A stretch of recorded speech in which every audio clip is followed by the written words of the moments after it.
4 different people have served as defense secretary in less than 4 years under Trump, and the recent termination of Mark Esper during a critical transition period places the Secretary of Defense position and in effect, the United States, in a somewhat vulnerable place.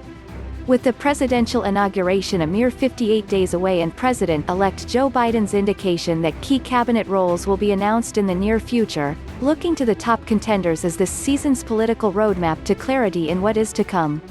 Laying out plans for a strong defense strategy and continuing or reversing Trump policies as to the U.S. military will be an early and critical test of Biden's promises and deliveries. 2 of the frontrunners for defense secretary are women. If Biden appoints one of them, she would be the first woman in the office's 74-year history to hold the position.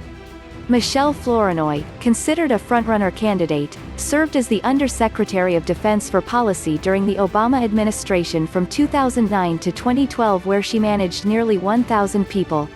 Prior to that, she worked on national security issues at the Center for Strategic and International Studies, and as a second principal deputy in the Defense Department during Clinton's second term, for which her responsibilities included covering Russia, Ukraine and Eurasia.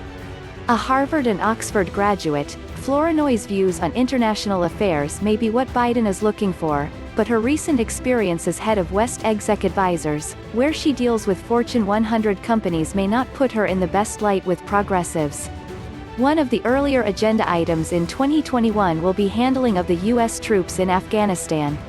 Trump's administration will likely cut troops down from 4,500 to 2,500 by January 15. This so far sounds consistent with Biden's plans, since he has indicated he wants to keep a few thousand soldiers in Afghanistan to maintain a small but effective counterterrorism force. If the 2018 agreement between the U.S. and the Talibans stating that all forces will leave the country by spring 2021 is enforced, then the number will shrink even more.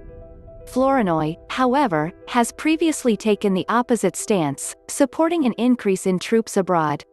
During the Obama administration, she supported adding up to 100,000 troops in Afghanistan, which Biden opposed. Flournoy shares Biden's views as to the escalating threat that China poses, making her a likely pick. She wrote about how China's rise as a competitor in technological areas will determine military advantage, while underscoring her disapproval of how the U.S. is currently handling it. Flournoy is in favor of investing in new technologies despite potential budget shortcomings resulting from the pandemic, to strengthen U.S. forces and abate competition. These views extend to the Air Force, sea, cyberspace and beyond.